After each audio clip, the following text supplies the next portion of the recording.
que es el titular de la Unidad de Legislación Tributaria de la Secretaría de Hacienda.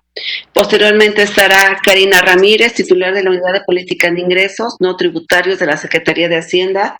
Después habrá la intervención de senadoras y senadores y exposición por parte del sector productivo del país, de la sociedad civil, académicos e investigadores hasta por 8 minutos, del doctor Carlos Hurtado, director general del Centro de Estudios Económicos Sector Privado, así como del contador Pablo Mendoza, presidente de la Comisión Fiscal del Consejo Coordinador Empresarial. Muchas gracias por participar.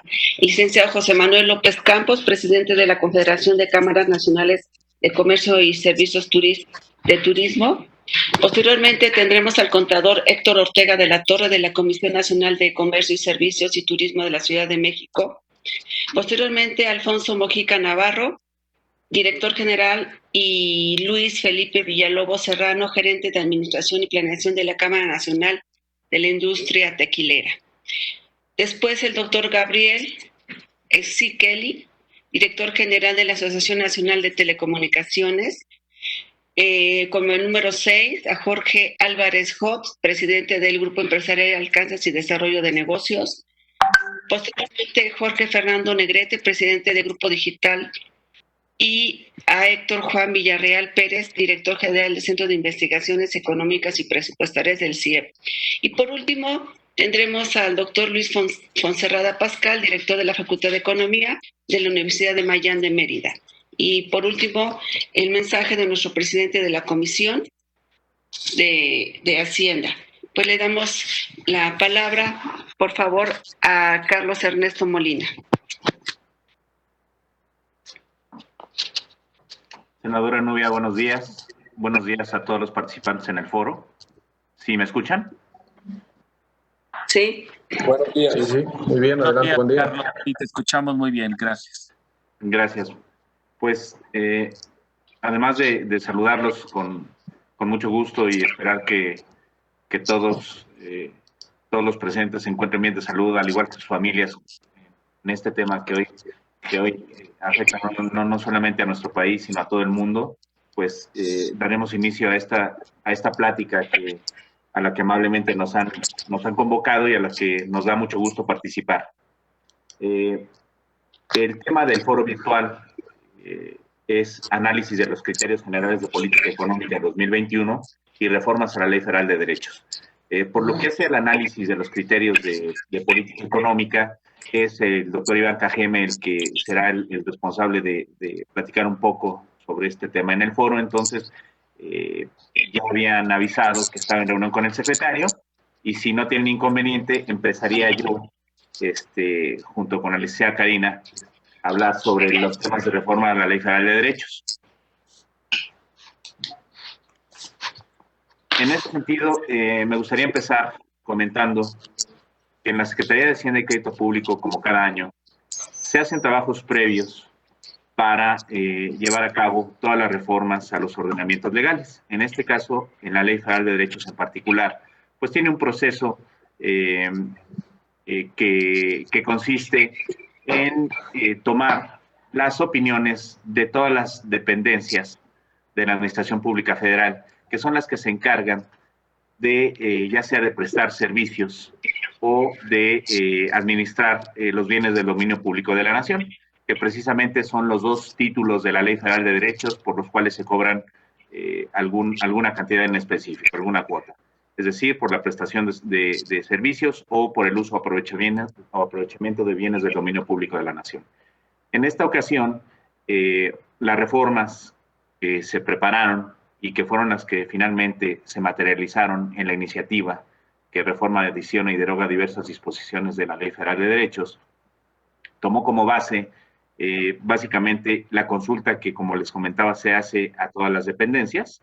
Y bueno, un resultado en forma general es haber actualizado algunos de los derechos que en principio se cobran y que, bueno, su monto se revisó al interior de la Secretaría, que debía ser actualizado frente a los costos en los que incurre la administración, en este caso el gobierno, para para poder prestarlos. Es decir, hay algunos ajustes que no es otra cosa más que reflejar el costo que para la Secretaría o para las dependencias, para el gobierno, representa su prestación. En otros puntos se incorporaron nuevos derechos, que no es otra cosa más que el reconocimiento de la prestación de un servicio, del ejercicio de una facultad con base en alguna disposición legal que se reformó, en alguna nueva ley que contempla la prestación del servicio, y es básicamente el ejercicio que se hace. En otros casos, como podrán identificar, en lo que se refiere precisamente al uso o aprovechamiento de bienes del dominio público de la nación, nos encontramos con los derechos relativos a las descargas de agua residuales o a los derechos de minería. En esos casos, bueno, pues también hay a los que involucran el tema de las telecomunicaciones. En esos casos, pues hay un análisis más complejo porque se revisa que la prestación de los servicios o el otorgamiento del uso goce de bienes del dominio público de la nación realmente refleje el costo de lo que le corresponde al Estado. No quisiera decir invertir, pero gastar en su mantenimiento. En algunos casos, pues debemos tomar en cuenta que el aprovechamiento de estos bienes del dominio público de la nación debe de reflejar un correcto margen de cobro para que, en principio, no se desvirtúe el objetivo del derecho. Entonces, creo que aquí hay algunos temas de definiciones de política tributaria que en su momento, si lo consideran conveniente, la licenciada Karina empezará a hablar de ello. Pero básicamente lo que les quería contar es este ejercicio de integración de reformas, en donde da como resultado, como les decía, la actualización de algunas cuotas, el reconocimiento de algunos derechos, la reclasificación de algunos otros en donde podemos identificar claramente que cambian la situación, cambian las condiciones en los que en algún momento se pudieron llegar a fijar en años anteriores, como por ejemplo les comentaba, los de la Conagua, en donde se hace un análisis de los contaminantes que se encuentran en algunos cuerpos receptores de agua, y bueno, pues atendiendo al derecho a su clasificación y a los contaminantes que se encuentran, que se identifican, bueno, requieren o merecen una reclasificación para que básicamente evitar daños al ecosistema que no puedan ser de alguna forma controlados o que estén en su correcta dimensión para evitar daños ecológicos más grandes. Hasta aquí podría yo decirles que este es básicamente el contexto general de la Ley Federal de Derechos y las modificaciones. Por supuesto, hay una serie de artículos que involucran a distintas dependencias, como es la CEMAR, como es la CONAGUA, como es la CEGOV, en donde podrán identificar que los conceptos de los derechos no es otra cosa más que la actualización al marco jurídico al que se encuentra sujeto la prestación del servicio, que en algunos casos puede ser especificar en forma más precisa la descripción del derecho conforme a la ley. En otros casos, como lo comentaba, es simplemente adecuar la disposición para reconocer un concepto adicional de un servicio, o en algunos otros casos también para dividir el servicio dependiendo del costo que éste tenga en cuanto a algún análisis, en cuanto a la emisión de alguna certificación, de algún reconocimiento, o de algún otro servicio que le implique al Estado destinar recursos no solamente materiales, sino humanos en algunos casos.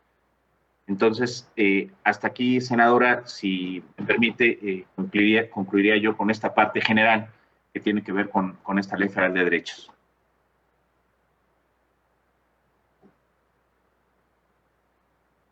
Perdón, no le escucho.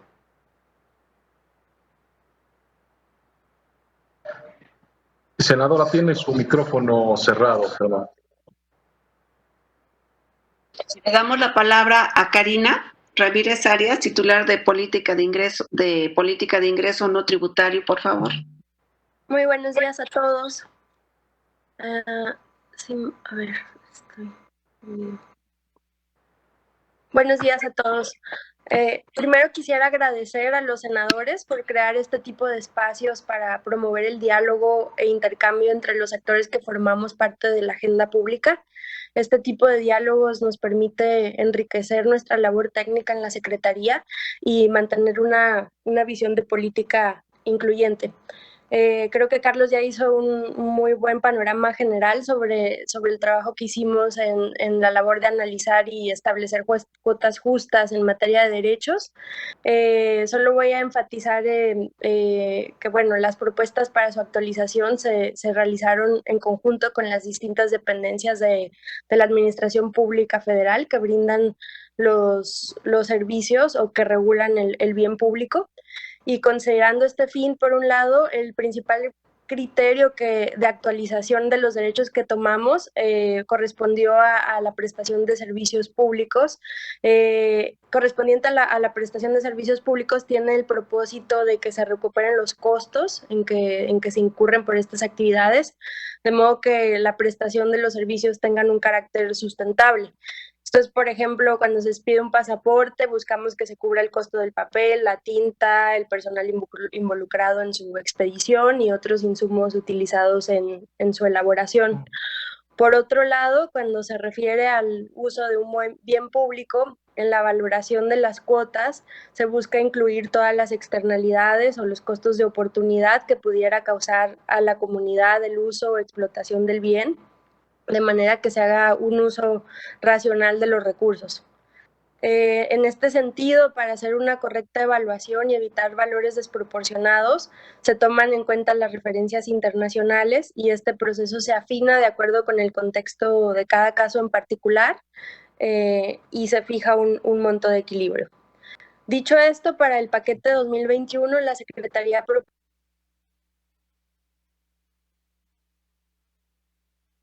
por el efecto de la inflación y salvo, bueno, los casos en los que se requirieron ajustes, como ya mencionaba Carlos, algunos ejemplos.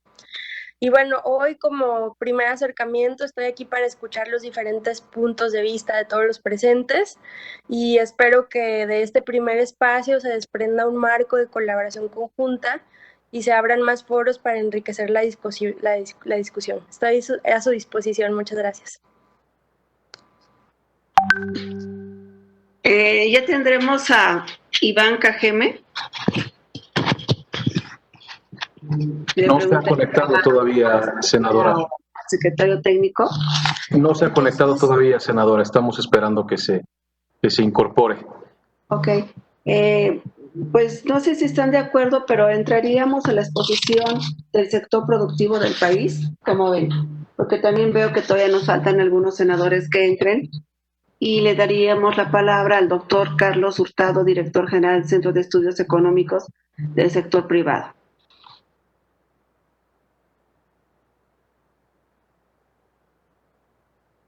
Doctor Carlos Hurtado, si le damos la palabra.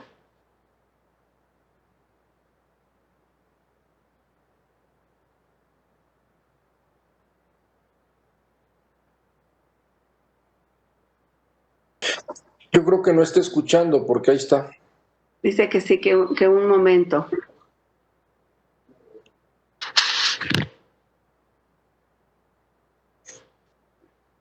Doctor Carlos, ¿sí nos escucha?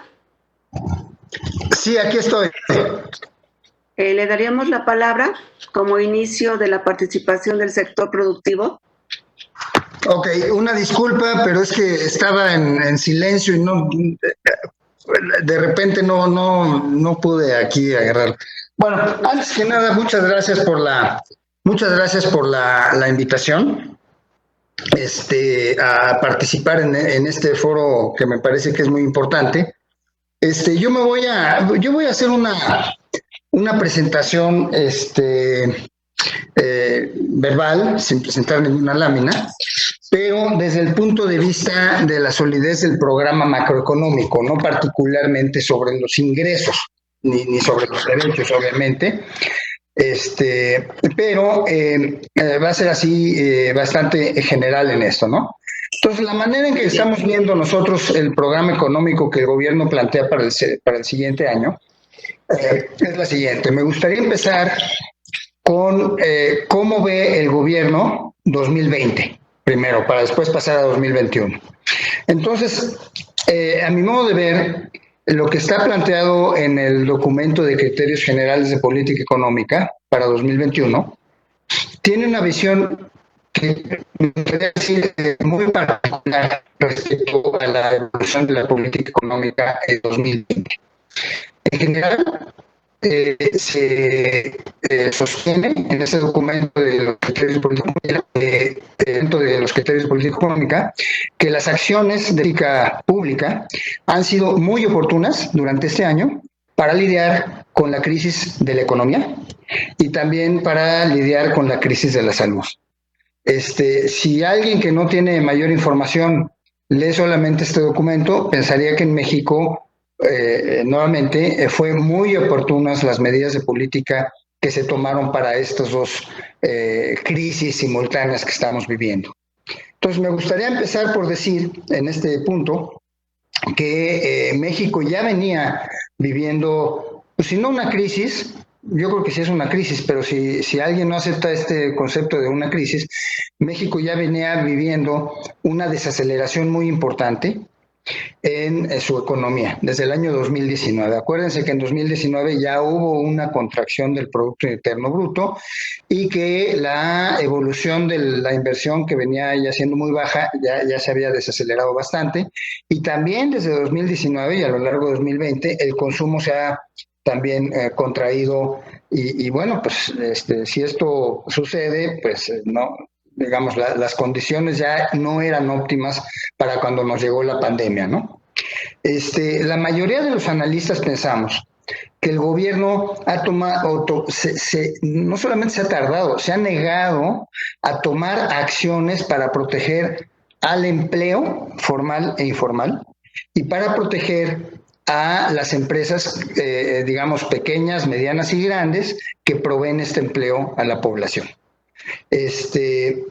Nuevamente, el documento hace alusión a muchas acciones, pero realmente hay una evidencia documentada por diversos organismos internacionales en donde se comparan las acciones desde el punto de vista de apoyo a las empresas y a los trabajadores que ha habido.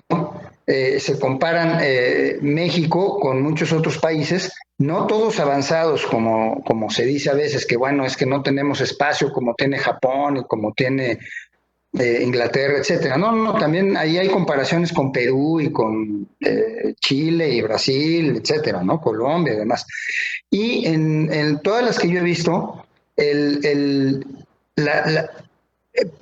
por el monto, las acciones de México son las de hasta abajo. Entonces, muchos pensamos que hubo muy poca reacción del gobierno. Al gobierno se le presentó, el Consejo Coordinador Empresarial hizo propuestas a las que se unieron muchísimos observadores informados de la derecha, de la izquierda y de arriba y de abajo y de todas partes, en donde se decía que el gobierno debería tomar acciones desde el punto de vista fiscal para apoyar a la economía. Por la parte de las empresas, el Consejo Coordinador Empresarial siempre dijo que lo único que quería era tiempo, facilidades en el tiempo, no con donaciones. Pero bueno, entonces nosotros pensamos que se tomaron muy pocas acciones, que no se han tomado, y por el lado económico, lo único que se hizo fue un programa de microcréditos de 25,000 pesos por empresa o por persona. Se planearon 3 millones de microcréditos de esta forma y según el documento de criterios se alcanzó un poco más de 1 millón solamente. Esta cifra es la primera que veo porque el gobierno ha venido, al principio de la operación de este programa, empezó publicando así casi cada semana cuántos iban, luego dejó de publicar y yo en la última me quedé por debajo de 1 millón. Pero bueno, digamos es alrededor de 1 millón solamente y es lo único desde el punto de vista de política pública que ha hecho el gobierno. Hay varias acciones, ¿sí?, que el Banco de México ha tomado para proveer liquidez a los bancos, de manera que estos bancos puedan también proveer crédito a las empresas que están siendo afectadas, ¿no? Aquí también el progreso es muy lento porque muchas de estas empresas, al no tener liquidez por mucho tiempo, pues están cayendo al borde de la insolvencia. Y los bancos comerciales, por más solidarios que sean, no pueden prestarle a empresas que no les van a poder pagar de regreso, porque esa es, digamos, la responsabilidad que tienen con sus accionistas. Entonces, pues nosotros pensamos que en economía no se tomaron las medidas oportunas y en salud no voy a entrar en detalle, pero también pensamos un poco lo mismo. Miren, nada más un indicador.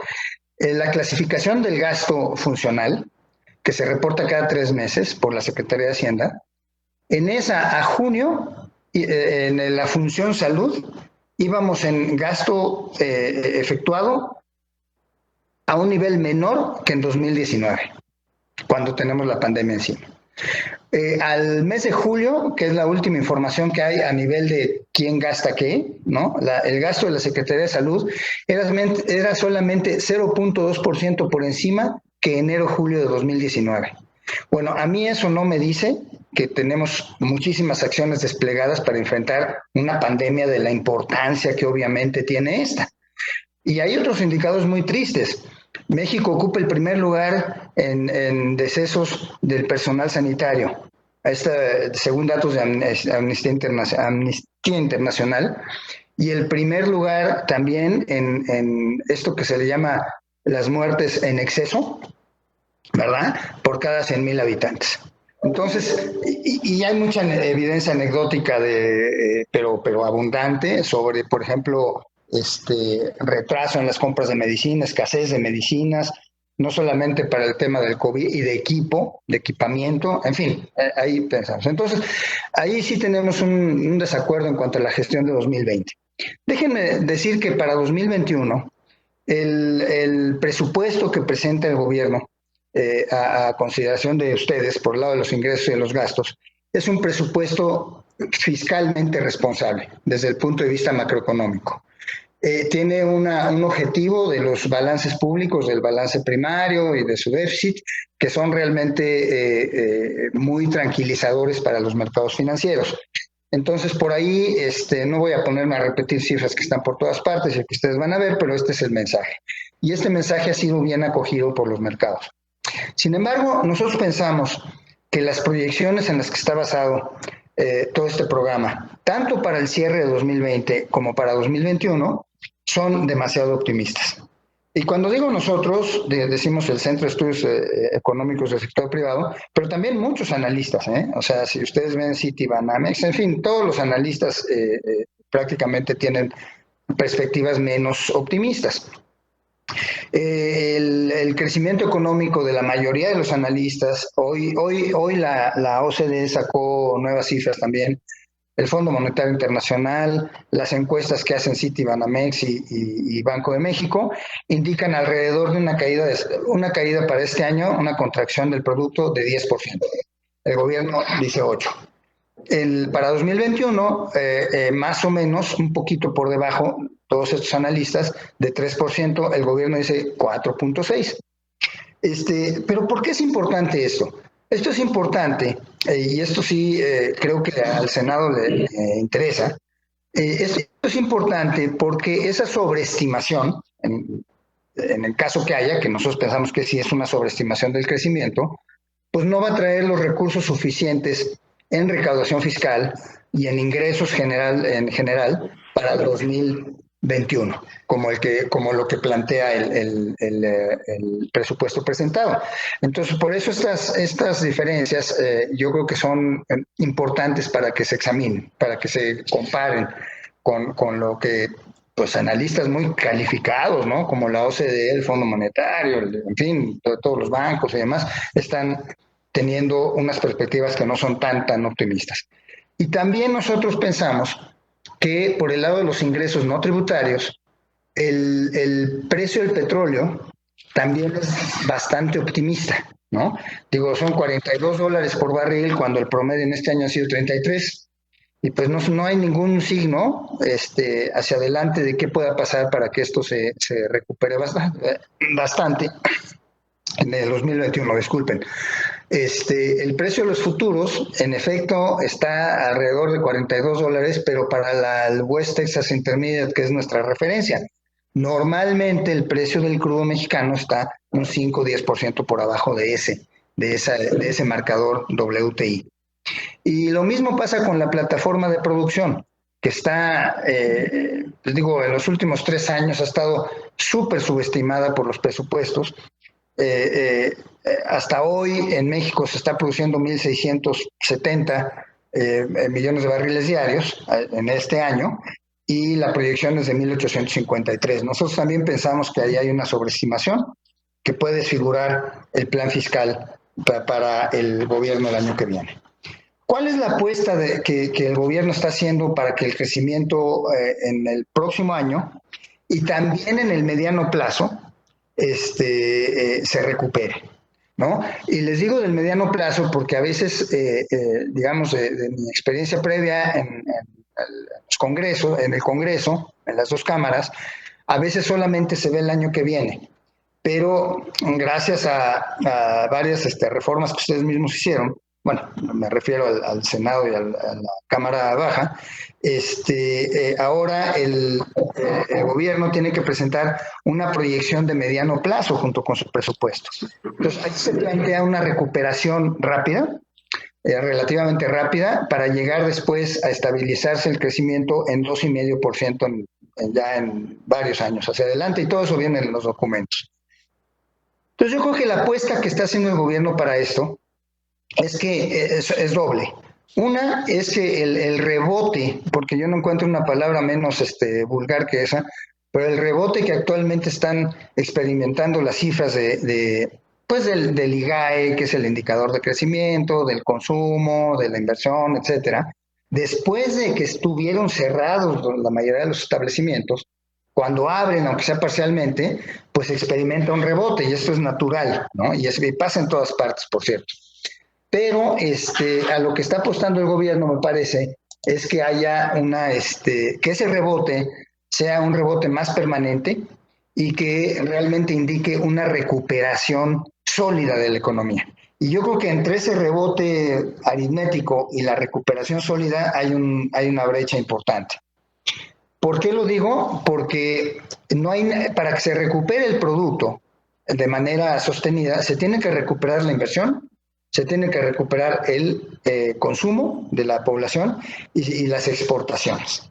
Entonces, por el lado de las exportaciones, pues hay varias actividades que se están haciendo.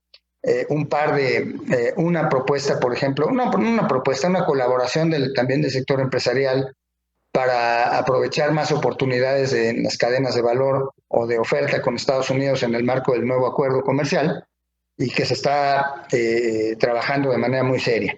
Entonces eso es un tema de información, y eso yo creo que va a tener muy buenos resultados. Y el mismo TEMEC pues abre oportunidades, ¿no? Pero por el lado de la inversión y el consumo, yo no veo ninguna acción que diga de política pública en un sentido integral, que diga por qué van a reaccionar el consumo y la inversión. La inversión, las señales que ha habido de política pública, pues la verdad es que han sido bastante negativas. No voy a poner a enumerar aquí todo lo que ha pasado desde la cancelación del aeropuerto, las consultas públicas, en fin, hay muchos proyectos de inversión súper productivos que cumplen con todos los requisitos de ley y que se han cancelado. Entonces, eso indica una inseguridad en la inversión que es lo menos propicio para alentar la inversión en un futuro. Y por el lado del consumo, pues las personas que no están trabajando actualmente todavía están en alrededor de 6 millones, que sí estaban trabajando en marzo pasado, por diversas razones. No le quiero llamar esto desempleo, es un tema de desempleo y participación en el mercado laboral. Y además las condiciones de quienes están empleados, las condiciones se han deteriorado bastante. Entonces, por ese lado, yo no veo por qué el consumo también va a reaccionar. ¿Me explico? Si la gente pues no está teniendo los ingresos que antes sí tenía, ¿no? Doctor, nos disculpe la interrupción, nada más para comentarle, le queda un minuto de... En un minuto termino, señor. La otra gran apuesta, entonces por el lado del crecimiento, de la recuperación, yo no le veo mucha solidez al argumento. Y la otra gran apuesta que hace el gobierno es meter más de la quinta parte del gasto programable para el 2021 en Pemex y CFE, al sector energía. Apostar al sector de energía como crecimiento me parece algo que podría no ser, o sea, podría tener algún sentido, pero el problema es que lo está haciendo en áreas que ya sabemos que son improductivas.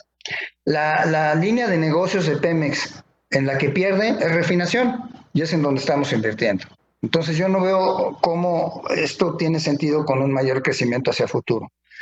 Pemex en su línea de refinación ha perdido dinero y sigue perdiendo dinero. En exploración no, pero en refinación sí.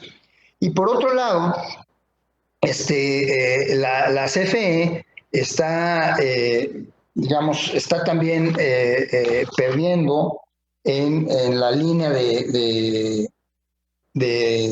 generación, ¿verdad? Y más la perspectiva si lo hace a futuro, siguiendo con producción de electricidad desde el punto de vista termoeléctrico y negando la participación de las empresas que habían ganado las licitaciones a todos los demás energías desde el punto de vista eólico y desde el punto de vista de generación con aire y con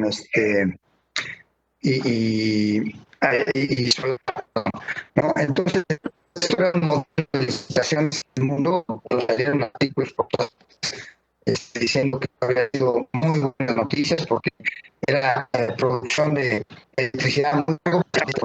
electricidad a muy largo plazo y a menor costo y además ecológica. Y bueno, pues eso ya sabemos también lo que está pasando, que el gobierno se está echando para atrás con esto y estamos regresando a fuentes de energía eléctrica para su producción, me refiero, que son no nada más costosas, sino más contaminantes. Entonces yo la perspectiva de una recuperación a mediano plazo, pues también soy mucho más pesimista que lo que el gobierno dice. Y con esto termino. Muchísimas gracias. Muchas gracias, doctor. Muy concreto en su participación, una explicación en lo macro y en específico. Ahora le damos la palabra al contador Pablo Mendoza, el presidente de la Comisión Fiscal del Consejo Coordinador Empresarial. Por favor. Muchas gracias, senadora. Muy buenos días a todos. Aprovecho esta oportunidad para agradecer el uso de la palabra aquí ante tan prestigiado foro. Nos referimos obviamente a los senadores aquí quienes están participando, a las propias autoridades, y estamos convencidos que el diálogo, la comunicación, la buena intención de lo que somos y hacemos, sin lugar a duda, tendrá como consecuencia identificar oportunidades en este paquete, en esta iniciativa que se presentó. Me voy a ocupar en exactamente estos 8 minutos que se me han asignado, efectivamente, a comentar el tema de los derechos y en particular a 2 de ellos. El primero, respecto al uso del espectro radioeléctrico que está establecido en la Ley Federal de Derechos, y el segundo me referiré al tema del derecho a la minería. En efecto, el pasado 8 de septiembre, en términos generales y en forma muy grata, honrando la palabra de nuestro presidente de la República, identificamos en el paquete no incrementos, no aumentos en tasas. Sin embargo, sí identificamos en el tema de los derechos 2 derechos que sí llegan a tener un incremento hasta del 55%, que en breve comentaré. En este sentido, se incluye dentro de esta reforma un incremento significativo, como ya lo mencioné, del 55% en los derechos para el uso y aprovechamiento de diversas bandas del espectro radioeléctrico. El Consejo Coordinador Empresarial sugiere considerar diversos argumentos para que se revise la propuesta del Ejecutivo respecto al no incrementar el pago de dichos derechos asociados al espectro, que me ocuparé en breve. 5 consideraciones breves. La primera, la recaudación estimada por derechos de espectro ha crecido en promedio a una tasa significativa, digamos, más alta que el sector de las telecomunicaciones. Los precios del espectro en México son significativamente y consecuencia más altos que en el resto de América Latina, y aún más elevados que en economías desarrolladas, las cuales tienen poder adquisitivo y mercado de telecomunicaciones de mayor tamaño. Tercero, aumentar el precio del espectro puede reducir la recaudación del Estado, lo cual se contrapone al objetivo de las modificaciones propuestas a la Ley Federal de Derechos. Digamos, recientemente los altos costos del espectro en México obligaron inclusive a uno de los operadores móviles a devolver sus concesiones del espectro al Estado. 4.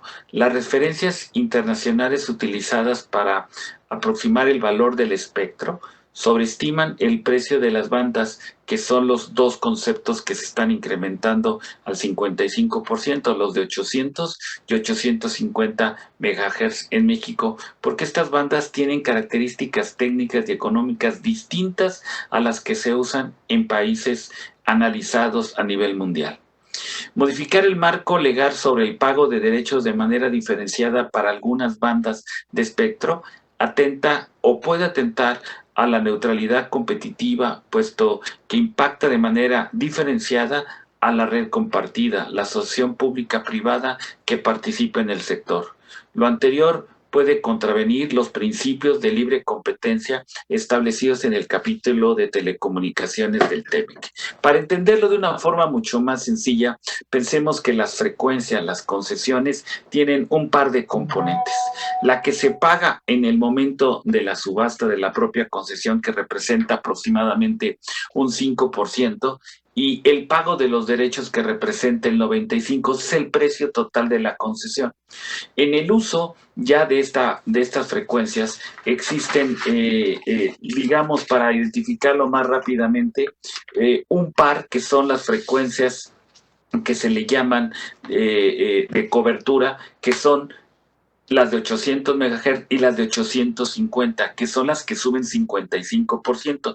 Y hay otras tres, que son las de capacidad. Las de cobertura es la que nos permiten a todos los usuarios tener la oportunidad dentro de un edificio, en una montaña, tener la oportunidad de esa conectividad tan importante y prioritarias en este momento.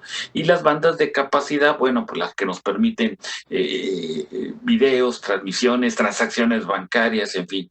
Esas tres, que no hay una modificación sustantiva, de por sí ya dos de ellas sí están a precios quizá más altos a nivel internacional. Para el Consejo Económico Empresarial es muy importante que se revise esto por los posibles impactos que esto pueda tener en un posible incremento en precios, por un posible disminución en la rentabilidad de las empresas que no le permitan, digamos, la liquidez suficiente para seguir invirtiendo en tan necesaria aplicación. Hoy estamos ante una situación de un 4G, que es la que utilizamos hoy, pero muchos países y la tecnología tiene que ya irse a lo que se le denomina la 5G y se requiere este análisis de estos cinco temas, de estos cinco elementos que implican todos estos pagos de derechos. Los dos que ya mencioné, que se refieren a los de coberturas, que son los que se incrementa el 55%, y los otros tres simplemente como reflexión. Al final, las empresas utilizan la combinación de los cinco para la prestación de los servicios correspondientes. El siguiente punto se refiere a la Ley Federal de Derechos, en particular a los derechos sobre minería. En la iniciativa de reforma se prevén cambios importantes en el régimen aplicable al pago de los derechos ordinarios y especial y extraordinario sobre minería. Dos derechos que queremos compartir con ustedes sus modificaciones. El primero de ellos se refiere a la limitante al acreditamiento del derecho sobre minería respecto del derecho especial. Hasta el día de hoy, lo podemos entender que las concesiones mineras se encuentran obligados a pagar el derecho sobre minería en función del número de hectáreas que tengan concesionadas por parte del gobierno federal. Este derecho representa por sí mismo un pago importante, pues se requiere tener grandes superficies concesionadas para poder explotar y posteriormente explotar minerales, pero se tiene que pagar durante todo el tiempo que se tenga el derecho a realizar dicha exploración y explotación. Adicionalmente, desde hace algunos años, se establece el pago de un derecho especial sobre minería equivalente al 7.5% sobre la utilidad derivada de la actividad extractiva, sin considerar inversiones ni intereses como deducibles. Este representa una sobretasa respecto del impuesto sobre la renta que tienen que pagar todas las empresas de este sector minero. Es decir, el sector minero paga impuesto a la renta más estos derechos que ya me referí. Para aminorar el cambio, digamos, más importante es que ahora se propone eliminar la posibilidad de realizar el acreditamiento del derecho sobre minería pagado en contra del derecho especial. Es decir, antes se permitiría ese acreditamiento de ese derecho general de minería con respecto a la base del impuesto especial y ahora se elimina. Al eliminarlo, pues lo consideramos por supuesto inadecuado y debiera de valorarse, pues puede generar un efecto muy importante en el sector, además de poner en duda la progresividad y equidad del régimen. Finalmente, la no deducibilidad de adquisición, concesiones y derechos de explotación también es un tema fundamental. Adicionalmente a lo que ya expresé, se establece que a partir de ahora los gastos efectuados por las empresas para adquirir concesiones que permitan realizar la exploración primero y eventualmente la explotación de las minas no sean deducibles del ingreso por la actividad extractiva para efectos del cálculo del derecho especial sobre minería, lo cual consideramos que también resulta inadecuado, pues se trata de erogaciones necesarias para la generación de este tipo de ingresos. Como se podrán dar cuenta, la intención de nuestra participación es apostar en este diálogo, en esta comunicación, tanto con las autoridades como con el Congreso, para que en conjunto identifiquemos en estos dos sectores de telecomunicación y minero cuáles serían los argumentos y cuáles serían los elementos que nos pudieran dar como consecuencia el mejor tratamiento para los derechos que se deben de cubrir. Por su atención, muchas gracias. Gracias, contador. Muy clara. Ahora le damos la palabra al doctor Edgar Nolasco Estudillo, vicepresidente de Financiamiento y Desarrollo Económico. Pero antes le damos la bienvenida a nuestro presidente de la Comisión de Hacienda, que ya se encuentra aquí con nosotros. Muchas gracias, Armenta. Senador, adelante.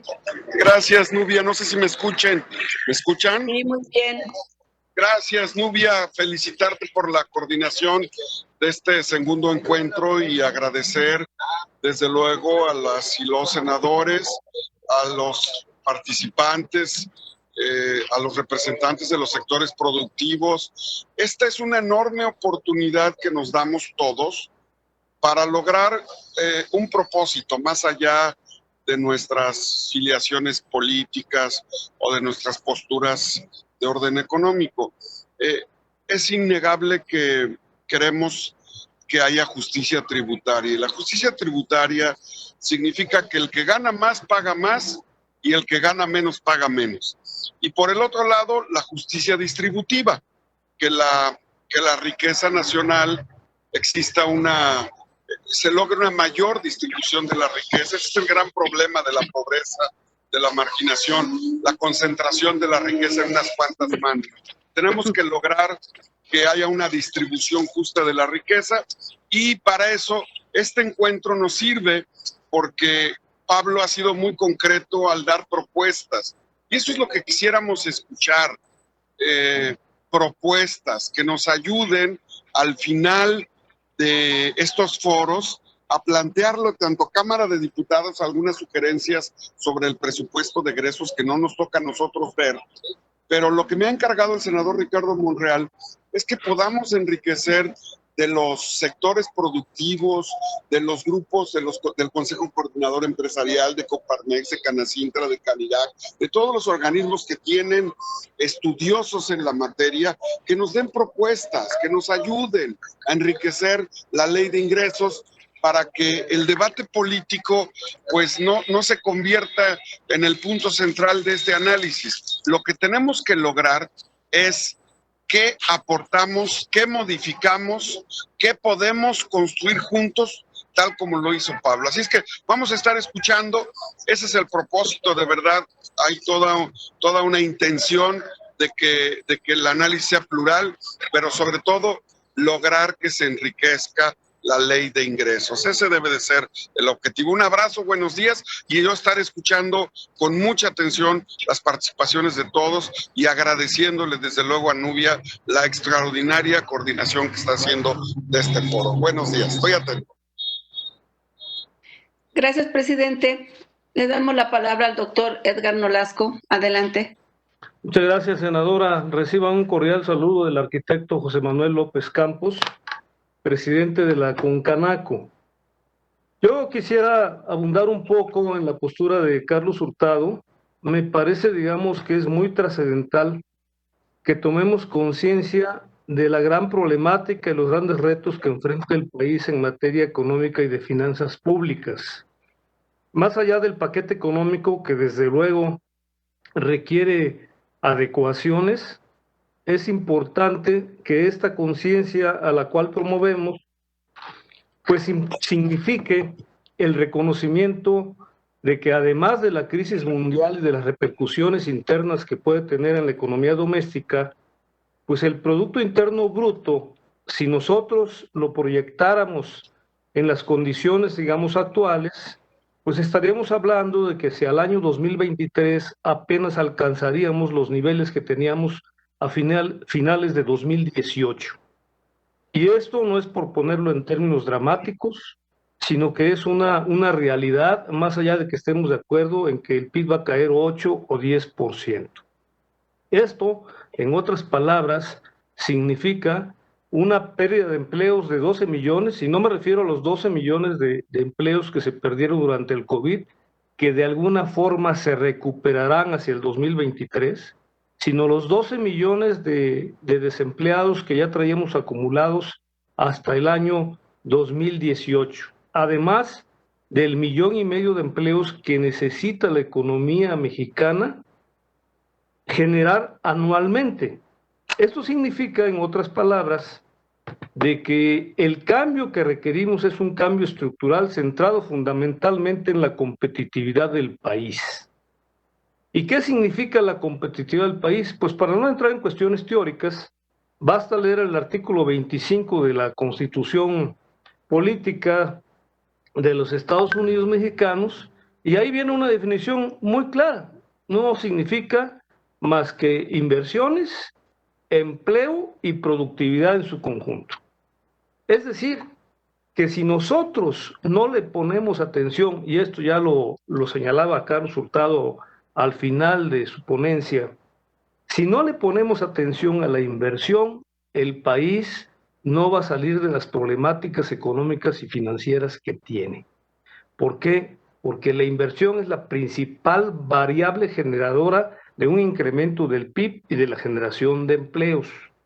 Por lo tanto, además de que el paquete económico debe estar vinculado perfectamente al Plan Nacional de Desarrollo, y que no habría que revisarlo, pues también los temas de finanzas públicas son verdaderamente cuestionables en términos de que no reflejan una política, en términos de que no es cíclica. Realmente la política de austeridad, desde el punto de vista teórico y conceptual, por cualquier ideología señalado, es un riesgo la política de austeridad.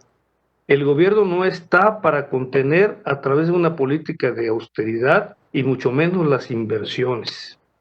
Eso significa de que las inversiones, además del gasto público limitado, han estado limitadas por el abandono de una reforma energética que no le vemos sustituto. Esto, en otras palabras, es decir, ante una caída dramática del Producto Interno Bruto y la lenta recuperación que vamos a tener, también significa que los espacios fiscales de las finanzas públicas sean reducidos. ¿Y por qué se reducen los espacios fiscales? Por muchos motivos. Primero, porque el propio gobierno, aislado de la economía, pues va a tener menos ingresos de todo tipo. Segundo, porque el costo financiero ahora va a ser mayor. Y va a ser mayor porque el tipo de cambio, aunque la deuda pública externa es solo del 25%, pues sí se refleja en un mayor costo financiero. Y eso presiona el balance público. Podríamos seguir hablando sobre estas perspectivas, pero ¿por qué no hacemos mejor algunas proposiciones? Las proposiciones, digamos, están enmarcadas en la necesidad de esclarecer el rumbo económico y social que requiere el país. Si bien todos los días oímos discursos más o menos en ese sentido, me parece que lo más urgente de todo es promover una ley general de reactivación económica. Y esta ley general de reactivación económica debe tener contenidos muy precisos. Para empezar, se ha reclamado públicamente en muchos foros la necesidad de establecer un Consejo Económico para la Reactivación, es decir, algo muy similar al Consejo General de Salud y que sea temporal, con la finalidad de encauzar el rumbo y ayudar a la política monetaria a que junto con la política fiscal reconformen una política económica contracíclica. Y contracíclica quiere decir que también al amparo del artículo 25, 26, 27 y 28 constitucional se retome verdaderamente la rectoría del Estado. Y la rectoría del Estado tiene que ir más allá de una mano invisible en estos momentos artrítica y paralizada. La reactivación económica tiene que fundamentarse en las inversiones y en la competitividad del país. No hay que tenerle miedo al endeudamiento. Y no le llamamos endeudamiento, llamémosle financiamiento, que es la recomendación de derecha y de izquierda, teórica y conceptual en todo el mundo, y es lo que están haciendo todos los países. Ahora resulta ser que los 45 puntos de deuda con respecto al PIB que traemos, de la noche a la mañana, sin endeudarnos más, se convirtieron en 54%. Es decir, nos hemos endeudado sin pedir prestado, cuando debimos habernos endeudado hace 2 o 3 meses para iniciar el plan.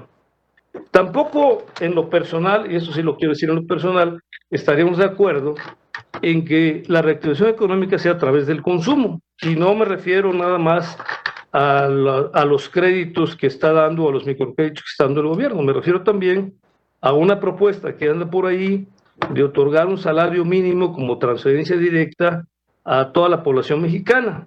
Pero eso me parece que tampoco es muy viable. Más bien, lo que se requiere es una intervención estatal que a través de empleo temporal genere empleo productivo. Esto ya se ha vivido en otros países, en otras épocas, y yo creo que es el camino para reactivar la demanda, sobre todo en aquellas zonas donde a la Concanaco le ha afectado mucho, que es las zonas turísticas y el comercio fundamentalmente. Tenemos que aprovechar, por lo tanto, la nueva inercia de la economía mundial, que por cierto va a tardar mucho en recuperarse, o cuando menos va muy lenta, y va a tardar, digamos, 4 o 5 años este proceso. Así es que las ventajas del TEMEC, la alineación de nuevas cadenas de suministro y la posibilidad de dar financiamiento y conjuntarla con la política fiscal, es decir, banca de desarrollo más gasto público, pueden potenciar verdaderamente la generación de divisas a través del fomento empresarial. Si no hay apoyos fiscales, que haya apoyos masivos de financiamiento para la generación de divisas, porque esto significa más inversiones. El tema, por lo tanto, y casi aquí acabo, es economía e inversiones, generación de PIB e inversiones. Si esas dos variables se enaltecen, tendremos empleo, tenemos más recaudación y los ingresos públicos alcanzarán para mayores márgenes de actuación fiscal.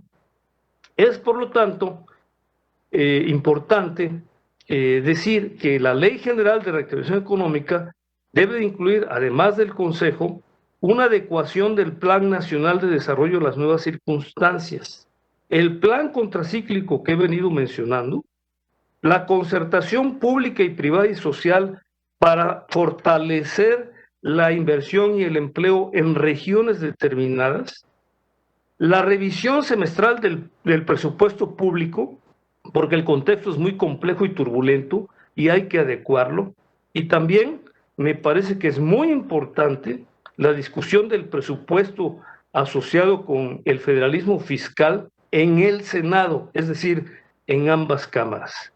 Y aquí, digamos, solamente, además de agradecerles la participación, debo señalar que para efectos de Concanaco, las cámaras requieren apoyar empresas, y las empresas que representan, y las microempresas que representan el 94% en el país, ¿no? Están completamente abandonadas. La Concanaco puede, ¿por qué no decirlo así, contundentemente, sustituir las acciones de fomento, apoyo y capacitación a las empresas, incluyendo las informales, para atraerlas a la formalidad y que este país realmente tenga sólidas bases de desarrollo económico y social. Muchas gracias, senadora. Muchas gracias a todos. Muchas gracias. Muy interesantes sus comentarios. Es la forma de la reactivación económica en nuestro país. Y continuando con este análisis de los criterios generales de política económica para el ejercicio 2021 y reformas a la Ley Federal de Derechos, ahora le damos la palabra al contador Héctor Ortega de la Torre, de Canaco, Ciudad de México. Adelante, por favor.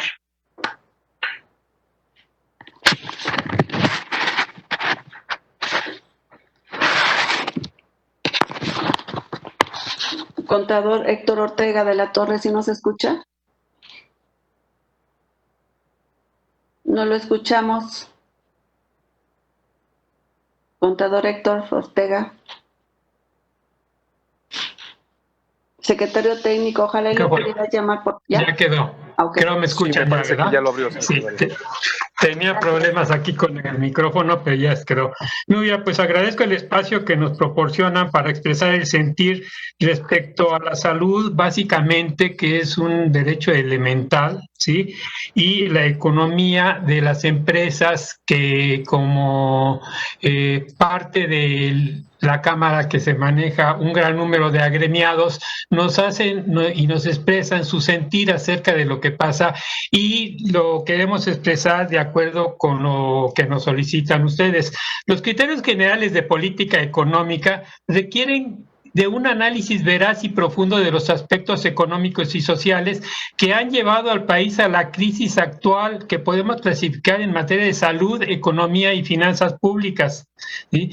En materia de salud, la pandemia del COVID-19 meses atrás ya se había declarado en varios países, se conocía su siniestralidad y la Organización Mundial de la Salud incluso había recomendado la práctica de pruebas para la detección del virus. Desafortunadamente, el gobierno federal le dio poca importancia y no se tomaron medidas preventivas, llegando a nuestro país la pandemia en el peor momento, cuando el sistema de salud se encontraba en una reestructuración sin objetivos muy claros ni la planeación requerida. Sumándose a este caos, había una falta fallas y más bien una falta de sistema para la compra de medicamentos, instrumentos y cualquier otro insumo médico. Esto provocó, como es hasta la fecha, compras directas de última hora a precios altos y sin licitaciones públicas, ¿sí? Esta situación se sumó también al desabasto de medicamentos para la atención de niños enfermos de cáncer, enfermos de las instituciones públicas y la población de escasos recursos económicos. Las medidas tomadas para enfrentar la pandemia fueron insuficientes, aunado a que el propio gobierno federal y la autoridad sanitaria mostraron cierto desdén hacia la efectividad de sus medidas, situación que ha provocado hasta el momento la lamentable muerte de 72,000 personas y lo peor, el incremento diario va en aumento sin saber cuándo se detendrá. La llamada cuarentena y la consecuente orden de suspensión de labores de las actividades no esenciales causó la parálisis de la actividad económica del país, situaciones que repercutieron en un costo elevado y en parte de la crisis económica por la que atravesamos.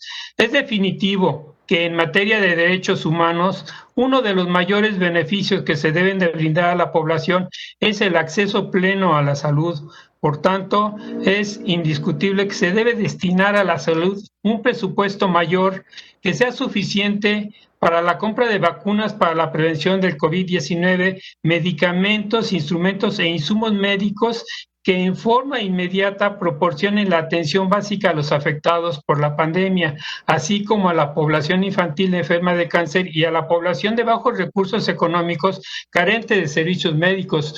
El presupuesto de egresos proyectado para este año en realidad propone un incremento respecto al año anterior y con base a al porcentaje que en general se toma del 3.08, que se maneje una base de 4.6%. En realidad consideramos que es muy poco el incremento que se tiene dada la situación que se está viviendo, y aquí nosotros propondríamos que se hiciera una reclasificación acerca de este gasto, que se podría tomar de otras, reclasificar otras partidas para que el gasto a la salud sea un gasto que de veras se pueda proporcionar con eficiencia a todos los enfermos y a la pandemia misma, ¿sí? Esto es lo que puedo decir en cuanto a la salud. Ahora, por lo que respecta al sector económico y, como te decía, respecto a lo que es agremiados de nuestras cámaras que tienen mucho preocupación por lo que está sucediendo, ¿sí? Las actividades esenciales del país se suspendieron desde finales de marzo. 5 meses después se permitió la apertura a algunas y a la fecha, 6 meses ya, aún hay sectores a los que aún no se les permite la reapertura. La situación que vivimos, provocada por el crecimiento negativo del ejercicio anterior y los resultados del primer trimestre del año, más los daños causados por la pandemia y la falta de ingresos por la suspensión de actividades, provocó que miles de micro, pequeñas y medianas empresas se hayan visto obligadas al cierre definitivo de sus negocios, con el consecuente desempleo de cientos de miles de personas. La mayoría de los países del mundo afectados por la pandemia tomaron de sus presupuestos los recursos necesarios para otorgar importantes ayudas, incluso ayudas económicas, incluso en efectivo, a las empresas y a la población afectada por la suspensión de actividades, con el objeto de mantener sus plantas productivas y empresas, que son las principales fuentes de empleo, y con el afán de disminuir el impacto de la crisis económica que ya se preveía. Desafortunadamente, en México, el gobierno federal se negó a proporcionar apoyo alguno a las empresas, aduciendo que su apoyo sería únicamente para la población de bajos recursos. En este orden de ideas, los organismos y cámaras empresariales integrantes del Consejo Coordinador Empresarial realizaron mesas redondas, ¿sí?, con duración de 24 horas y la participación de 263 panelistas y más de 135,000 mexicanos. Creo que eso es un hecho alentador, que se hubiera reunido a 135,000 personas, entre los que se encontraban empresarios de todos los sectores, representantes de la sociedad civil, del poder legislativo, del sector obrero y funcionarios del propio gobierno federal. El resultado fue la compilación de 68 ideas que formaran parte de un acuerdo nacional para la recuperación económica que permitiera disminuir el impacto de la crisis económica, enfrentar la caída de la demanda y la crisis de liquidez, así como evitar el rompimiento de las cadenas de valor, con el claro objetivo de salvaguardar el empleo y detonar el crecimiento y el desarrollo social. El Consejo Coordinador Empresarial, al presentar estas recomendaciones al Ejecutivo,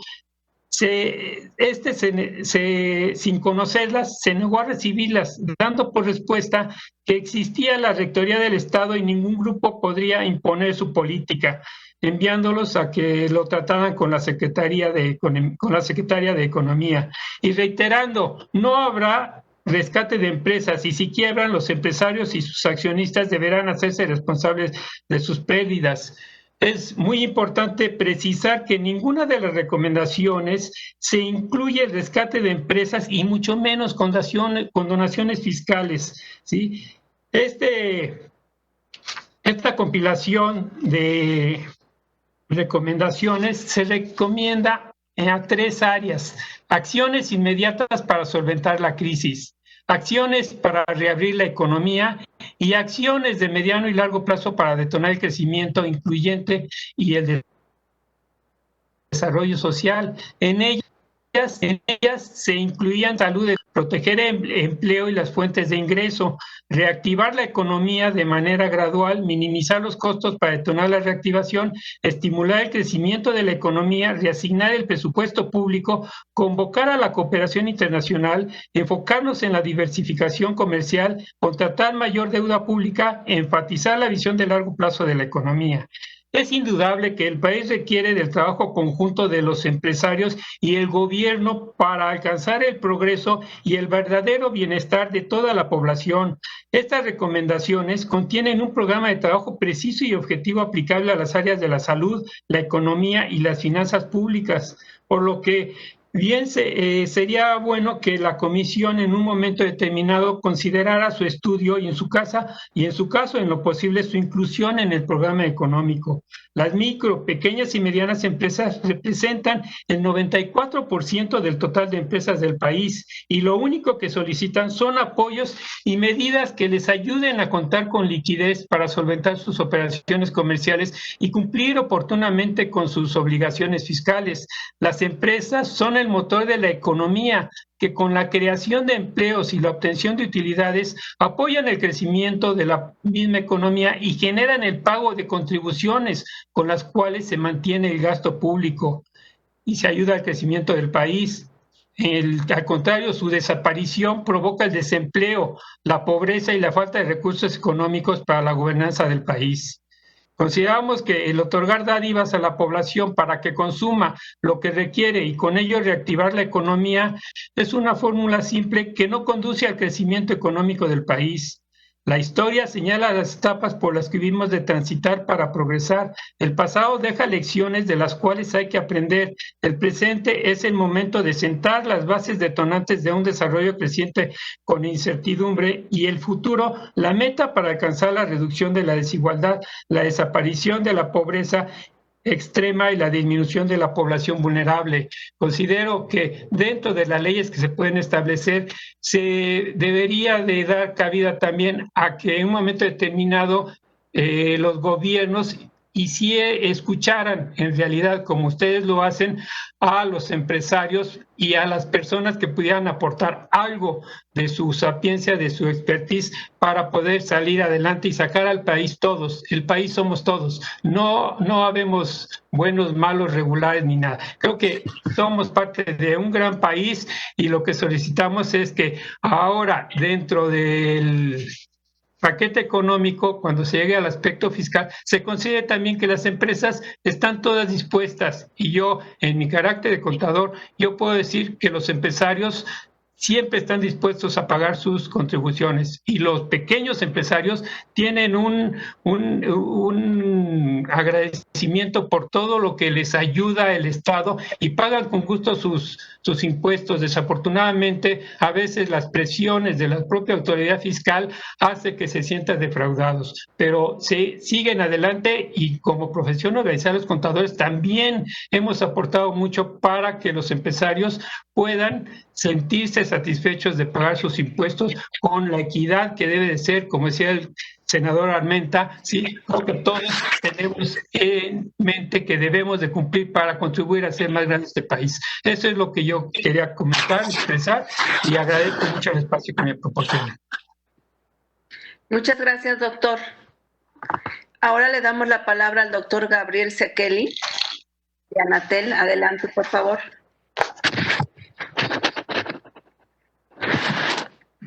Sí, muchas gracias, senadora, por esta invitación. Entiendo que me van a permitir compartir pantalla para una presentación de un par de láminas, pero como ha ido cambiando el orden de las presentaciones, no veo que esté abierto todavía.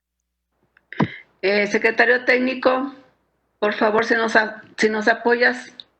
Sí, senadora, ya estamos en ello para poder compartir la presentación del doctor. Gracias. A ver si tengo éxito, porque cada plataforma tiene sus reglas, senadora, y luego es una situación compleja. se preocupe, aquí nuestro secretario técnico es muy experimentado en esto. Fantástico. Y tuvimos que adelantar su participación porque la que seguía todavía no se ha podido conectar, entonces por eso adelantamos la suya. No, y no hay ningún problema. Yo he estado aquí desde el inicio escuchando con mucho interés. Me imagino, aunque no podemos verlo, que hay una lista de señoras senadoras y señores senadores que nos acompañan, a los cuales saludamos y nos gustaría saber quiénes pudieron participar, dado que hay muchas agendas complejas. Y bueno, pues creo, ahí está, ¿verdad? Perfecto. Muchísimas gracias.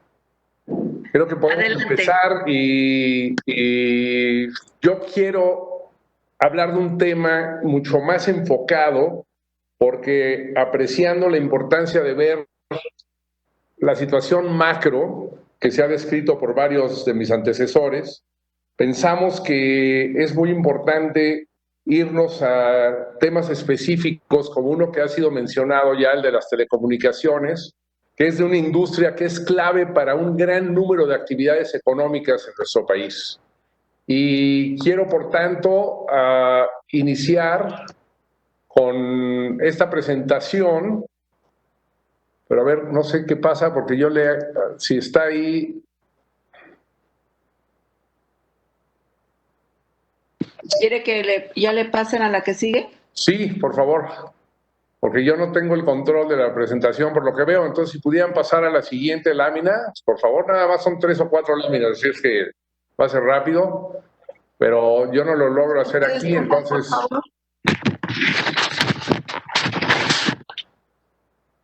Déjenles hablo por teléfono.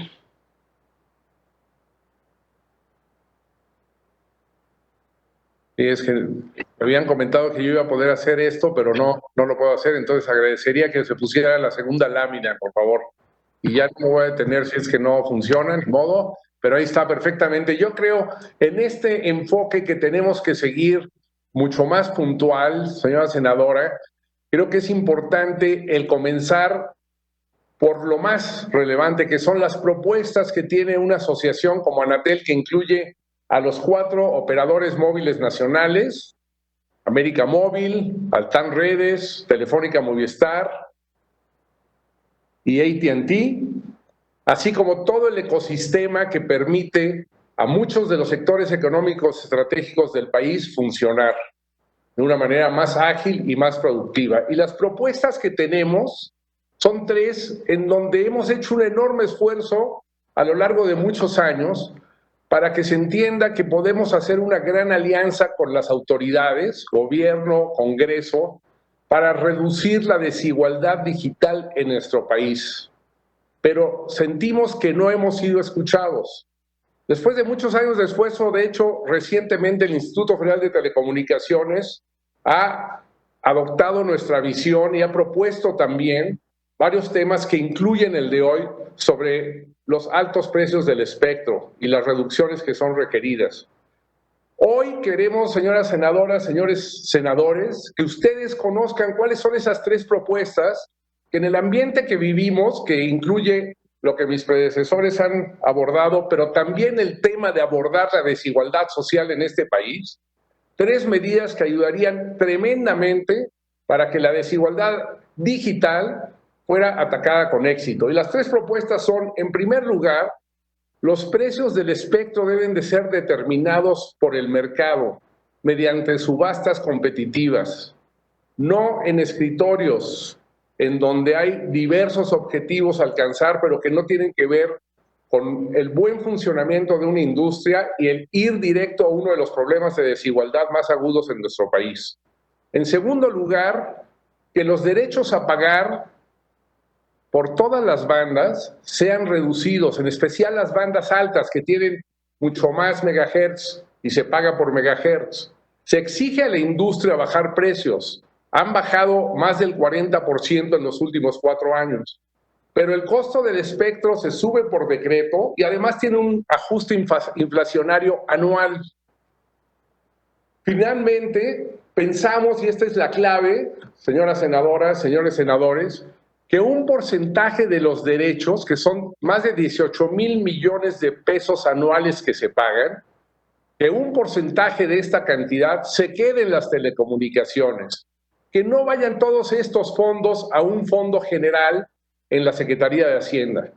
¿Cómo? Específicamente, hemos propuesto que las autoridades y las empresas, en conjunto, trabajando como equipo, identifiquen cada año zonas rurales y grupos vulnerables que no tienen el servicio. Y la empresa que demuestre que ha invertido para dar ese servicio en esos lugares definidos en conjunto con las autoridades, pueda acreditar esa inversión contra el pago de derechos. El esquema, es muy importante entender esto, es atractivo, pensamos, porque son las empresas las que asumen el riesgo y financian el proyecto hasta terminarlo y que auditores externos den fe al gobierno de que esa comunidad está recibiendo el servicio. Si hiciéramos esto, tendríamos grandes avances en términos de reducir la desigualdad digital. Sin embargo, como vamos a ver el día de hoy, en la siguiente lámina, si son tan amables, la Ley de Derechos para 2021 nos señala que los concesionarios móviles deberán pagar más por espectro, que subirán los costos del servicio de Internet. Y digo esto porque solo el 10% del tráfico en las redes el día de hoy son llamadas y mensajes, SMS. Casi todo ahora es datos. ¿Cómo encarecer Internet cuando vivimos todavía los efectos de esta crisis sanitaria que ha puesto de manifiesto como nunca la desigualdad digital? Señoras senadoras, señores senadores, hay un estudio global de la Asociación Mundial de Telecomunicaciones más importante, que es la GSMA, con sede en Londres, sobre costos del espectro en 64 países y un estudio específico para México. Pensamos que es una gran responsabilidad de las autoridades hacendarias tomar en cuenta estos estudios. Los precios del espectro son excesivamente altos en México, medidos como el porcentaje de ingreso de las empresas. Por eso hemos visto recientemente un evento sin precedente internacional, que es la devolución de espectro al Estado mexicano por parte de Telefónica Movistar. Urge reducir los derechos, no subirlos, como se pretende, por ejemplo, con la banda de 850 MHz, que registraría en 2021, de seguir esto adelante, un incremento del 52%. El último dato disponible, no preliminar, ya definitivo, del pago que se hizo por esa banda en 2018, fueron más de 2,000 millones de pesos. Serían más de 3,000 millones el año próximo. Para concluir, dos láminas muy rápidas, puesto que sé que para Hacienda es muy importante contar con comparativos internacionales. El costo del espectro como porcentaje de los ingresos de los operadores móviles en 2018 alcanzó casi el 11% en México. En Brasil, menos del 4%. En Chile, ni siquiera llegó al 0,5%. ¿Y qué pasa con esas partes de la barra que no están ahí, como en el caso mexicano, hasta el 11%? Pues que se van a inversión. Pero como tantos fondos tienen que destinarse al pago de espectro en nuestro país, entonces las inversiones han sufrido. Y en la última lámina, para concluir, si me hacen favor,